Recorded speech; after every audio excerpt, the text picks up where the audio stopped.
사람들이 흔히 전도할 때 가장 많이 하는 말이 예수 믿고 복 받으셔야죠, 그런 말입니다. 그리고 예수 믿으면서 가장 많이 하는 기도가 하나님 복을 주세요, 그런 것입니다. 목회자들이 가장 많이 하는 말 역시 하나님께서 여러분의 복 주시기를 축복합니다 라는 말이죠. 그런데 예수 믿은 지 오래된 사람이 가난하고 고생하면서 궁상 떨면서 사는 것을 보고 그렇게 말합니다. 아니, 예수를 그렇게 오랫동안 믿었는데 어떻게 믿었으면 저렇게 복을 못 받고 지질이 가난하게 살까, 그렇게 말하기도 하고, 또 어떤 목회자들은 그렇게 말합니다.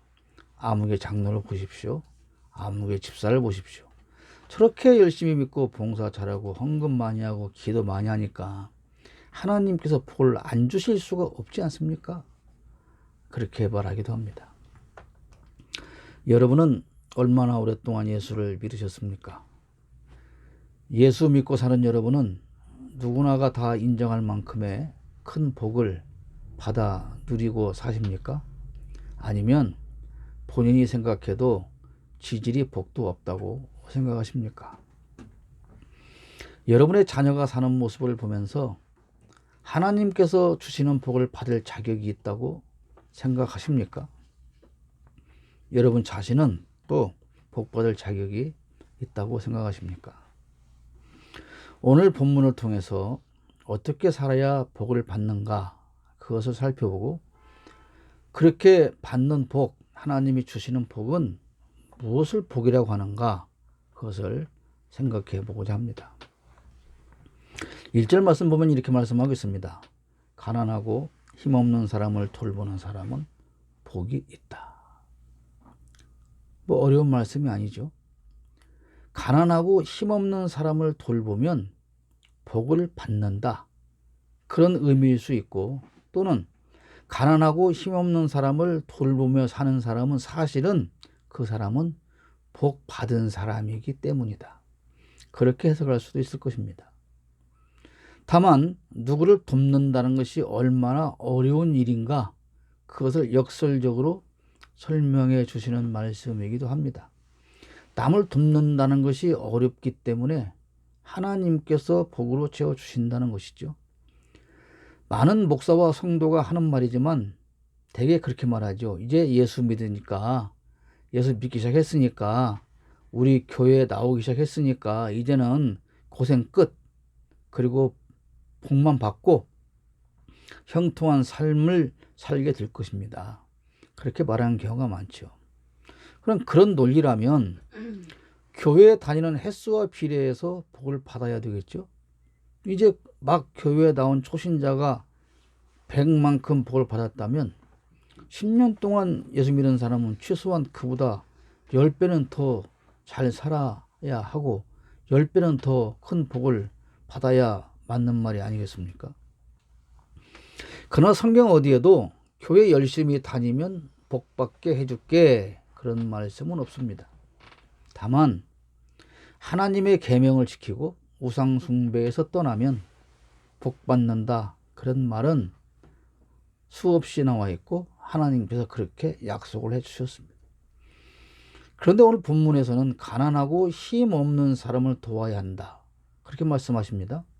계명을 지키고 우상 숭배에서 떠나야 복 받는다는 것과 도와야 복을 받는다는 것은 다른 의미일까요? 그렇지 않습니다.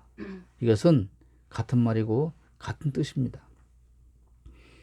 우리가 지켜야 할 계명의 중심은 사랑이고, 사랑은 남을 돕는 데서 시작하기 때문에 그렇습니다.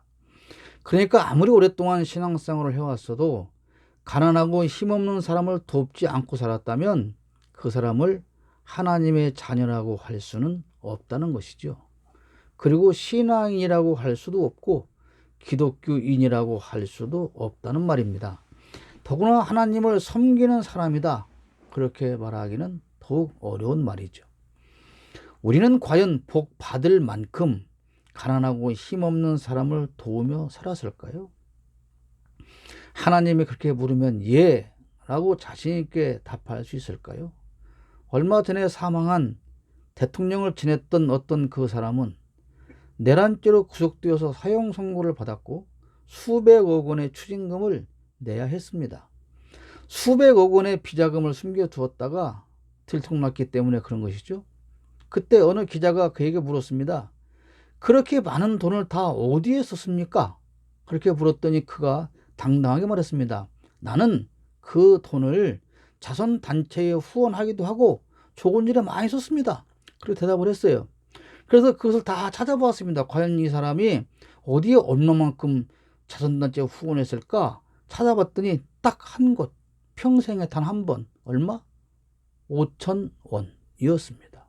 5천만 원도 아니고 5억 원도 아니고 5만 원도 아니고 수백억 원의 비자금을 숨겨둔 사람이 딱 한 번 5천 원 후원하고 나는 후원을 많이 했습니다 라고 말했던 것이죠.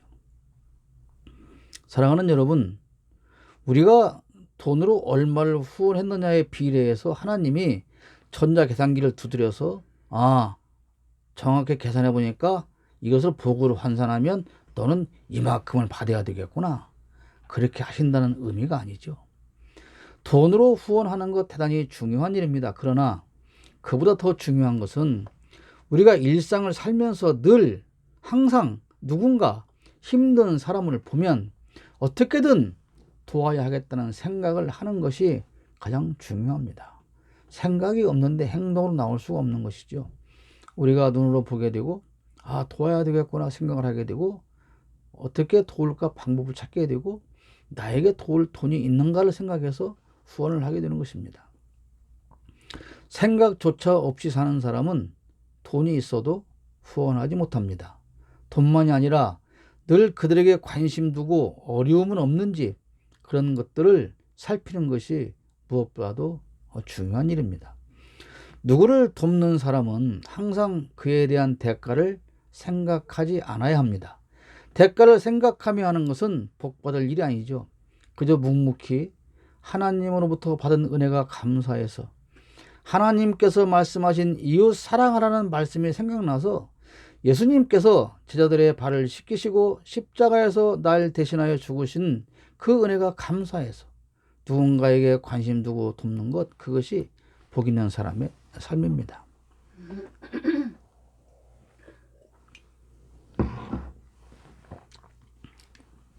우리 정무 공동체는 그동안 약 2년 동안 최선을 다해서 우리가 할 수 있는 만큼 이런 삶을 실천하고자 기도하며 노력해 왔습니다. 앞으로도 이런 복 있는 삶은 계속 되어야 할 것입니다. 그럼 이렇게 가난하고 힘없는 사람을 돕고 사는 사람, 그 사람이 받는 복은 어떤 복일까요? 1절에 이어서 말씀하십니다. 재난이 닥칠 때에 주님께서 그를 구해 주신다. 재난, 우리의 힘으로 피할 수 없는 것이죠. 우리의 힘, 우리의 생각으로 예측할 수 없는 것이죠. 우리가 살아온 삶을 돌아보시면 위기에 처했을 때가 한두 번이 아닐 것입니다. 심지어 내일이 오지 않기를 기도하며 잠들 만큼 고통스러웠던 시절이 다 있었습니다. 병의 고통으로 시달린 적도 있습니다. 가까운 사람의 배신으로 인한 분노에 치를 떨던 적도 있습니다. 지금 우리를 비롯한 지구촌의 모든 사람이 코로나19로 인한 재난 상황에 부닥쳐 있습니다. 위드 코로나와 함께 가는 정책으로 바꾼다고 하지만 코로나에 대한 두려움은 사라지지 않고 확진자와 위중증 환자는 자고 나면 그 숫자가 불어나고 있습니다.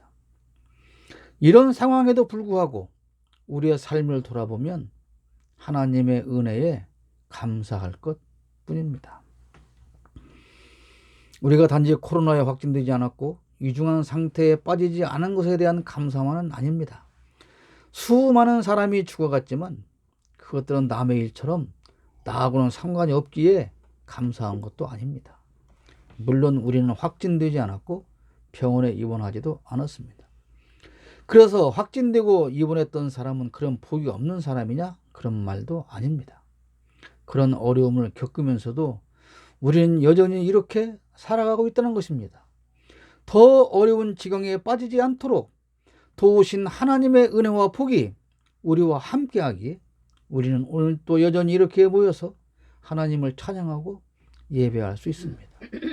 그 어떤 재난이 닥쳐와도 하나님이 주신 복이 있는 사람은 안전하게 구원받을 수 있습니다.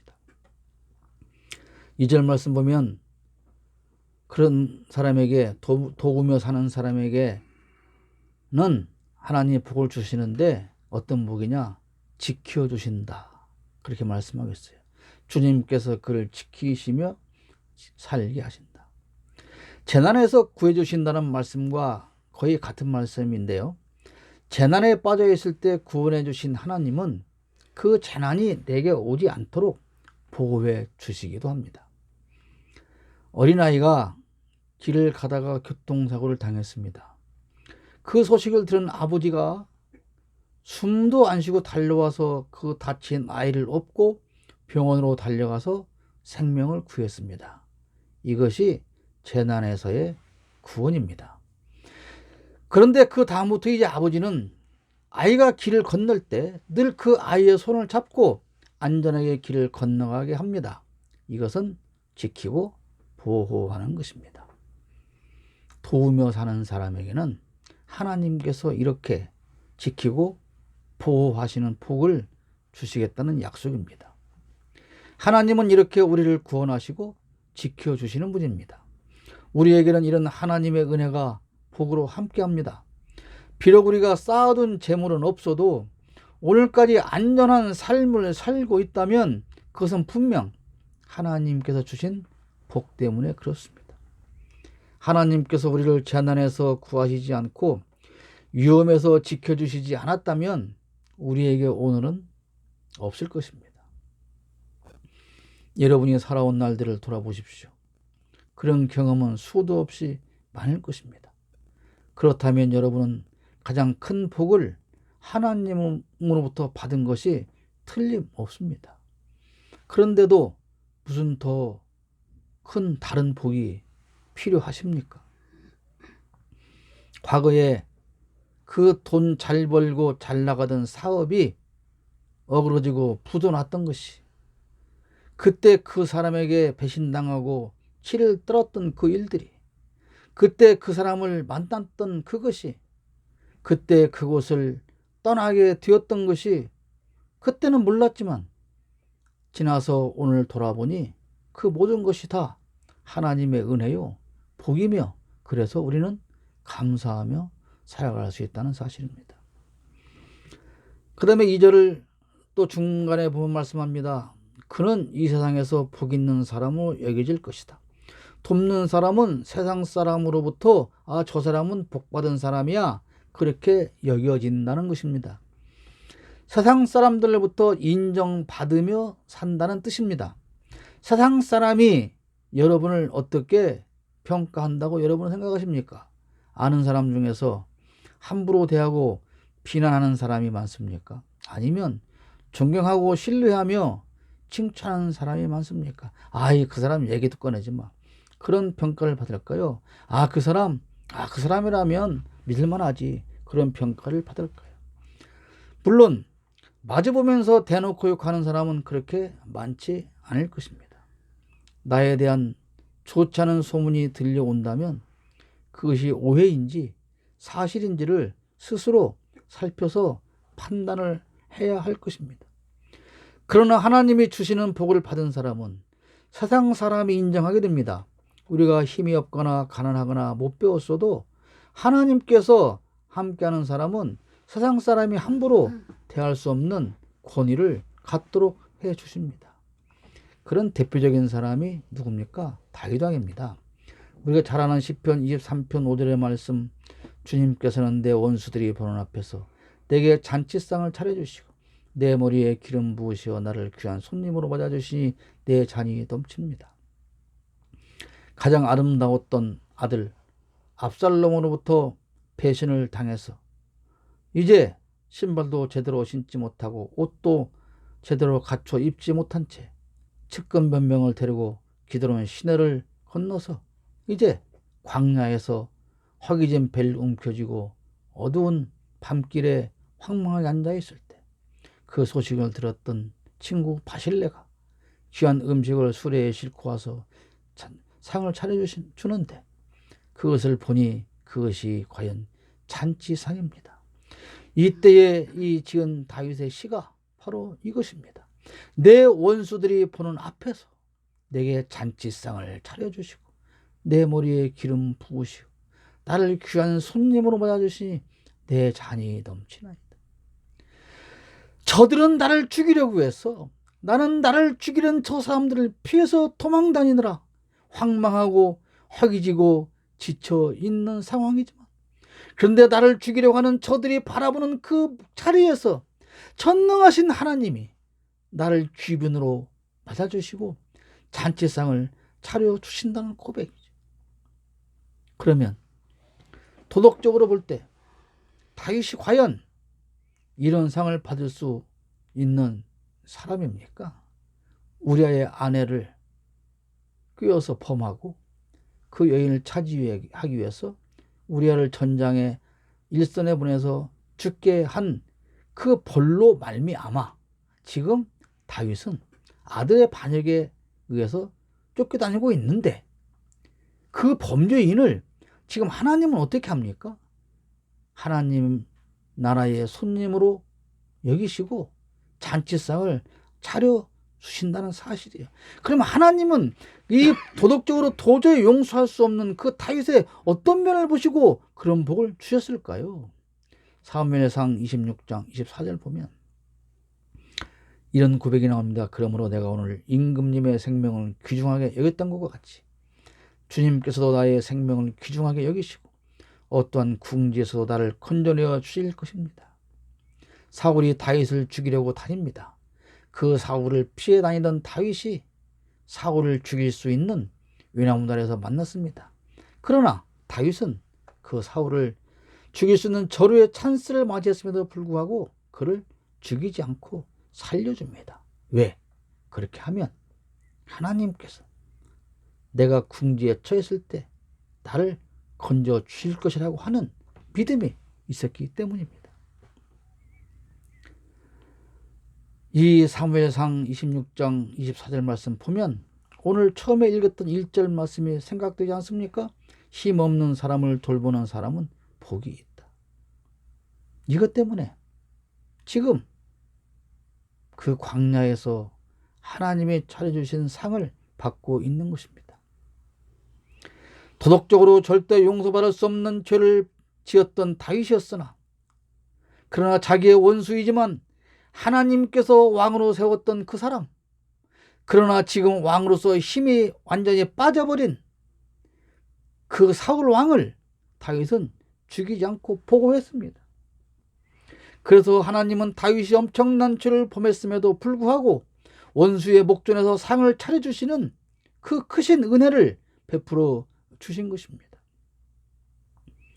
우리가 도덕적으로는 그 누구도 하나님 앞에서 온전할 수 없습니다. 온전한 사람이 누가 있습니까? 심지어 우리는 남을 돕기는커녕 나에게 도움을 주는 사람조차도 배신하면서 살아가는 것이 우리의 모습인 것을 말입니다. 교회에서 늘 살며 하나님 앞에 울며 불며 기도하는 것보다, 종교적인 열심을 내는 것보다 더 중요하고 신앙인으로서 가장 중요한 것은 가난하고 힘없는 사람을 돌보는 삶입니다. 이것이 없다면 사랑이 없는 것이고, 사랑이 없으면 신앙인이 아니고 하나님의 자녀라고 할 수 없습니다. 이렇게 돕고 사는 사람은 주님께서 원수의 뜻에 맡기지 않는다고 2절 하반절에 기록하고 있습니다. 주님께서 그를 원수의 뜻에 맡기지 않을 것이다. 우리의 원수는 누굽니까? 사탄입니다. 그 사탄이 가진 나에 대한 뜻은 무엇입니까? 끊임없이 우리를 공격해서 넘어뜨리고 좌절하고 포기하게 만들어서 하나님으로부터 떠나게 하려는 그 뜻을 가지고 있어요. 하나님의 뜻은 죄인인 나를 구원하여 하나님의 자녀로 삼으시려는 뜻을 가지고 있으나 사탄은 그 반대의 뜻을 가지고 우리를 공격하는 것입니다. 하나님의 복을 받은 사람에게는 그러나 사탄이 공격하여 넘어뜨리도록 하나님께서 가만두시지 않고 보호하고 지켜주신다는 사실입니다. 사탄의 궁극적인 뜻은 우리의 후손을 하나님과 상관없는 자녀로 만드는 것입니다. 5절 말씀에 그렇게 기록하고 있습니다. 나의 원수들은 나쁜 말을 지어서 저자가 언제 죽어서 그의 후손이 끊어질까 하고 나에게 말합니다. 죽기를 바라고 있어요. 죽는데 어떻게 죽느냐? 하나님의 자녀에서 상관이 없는 그 상태로 죽는 것을 사탄은 지금 고대하고 그것을 목표로 삼아서 우리를 공격하고 있는 겁니다. 우리가 사탄의 공격으로 쓰러지면 당연히 우리의 후손은 하나님과 상관없는 자녀들이 되고 말 것입니다. 그래서 사람을 동원하여 우리를 음해하고 뒤에서 비난하는 목소리로 떠들게 합니다. 6절 볼까요? 날 만나러 와서는 빈말이나 늘어놓고 음해할 말을 모아두었다가 거리로 나가면 곧 떠들어댑니다. 그리고 험담하고 해칠 궁리를 하고 수군수군댑니다. 우리는 늘 이런 공격에 시달립니다. 7절과 8절 말씀에도 그렇습니다. 나를 미워하는 자들이 모두 나를 두고 험담을 꾸미고 나를 해칠 궁리를 하면서 몹쓸 병마가 그를 사로잡았구나. 그가 병들어 누웠으니 다시는 일어나지 못한다 하고 수군댑니다. 우리 주변에서 이런 일들이 일어나면 사탄이 공격하는 것으로 간주하고 물리쳐야 합니다. 이런 공격에서 벗어나게 해주실 분은 오직 하나님뿐입니다. 그러므로 사람과 싸울 필요가 없습니다.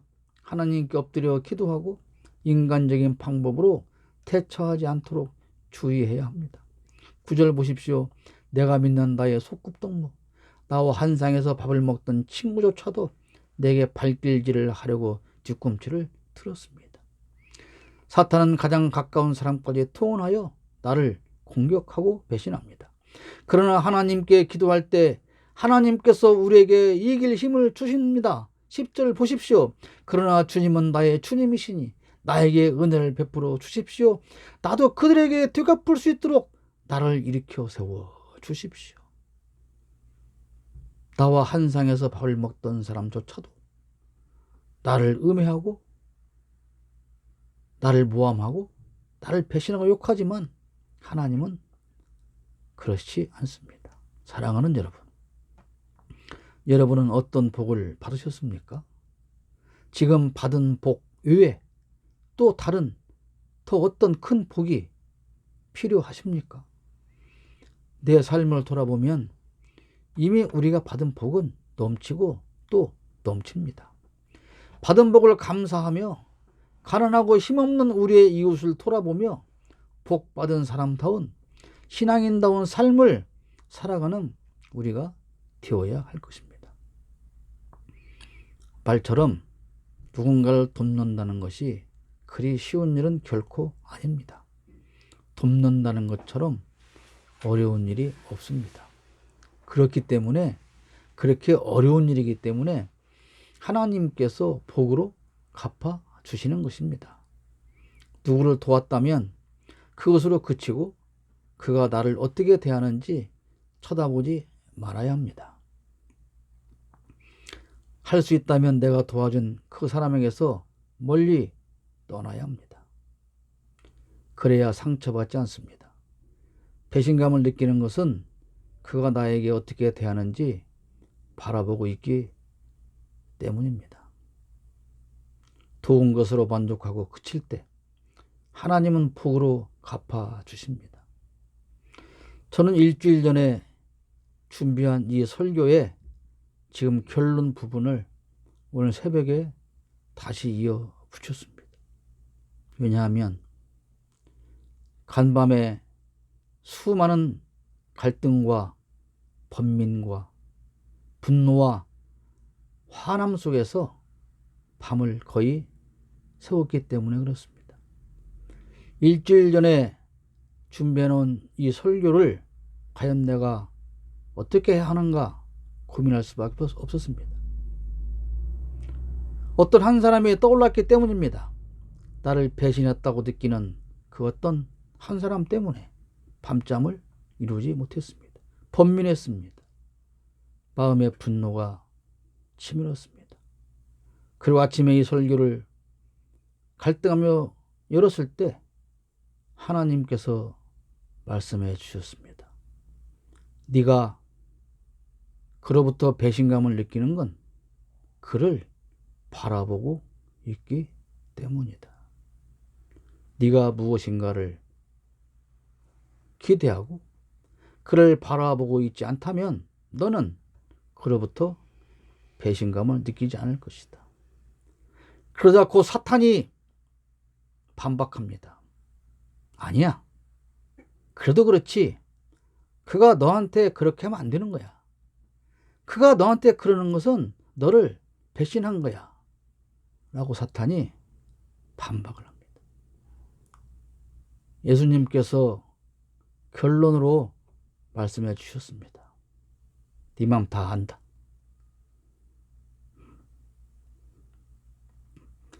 그러나 내가 네 마음을 다 알지만 네가 나보다 더 큰 배신을 당했느냐? 저의 부족함을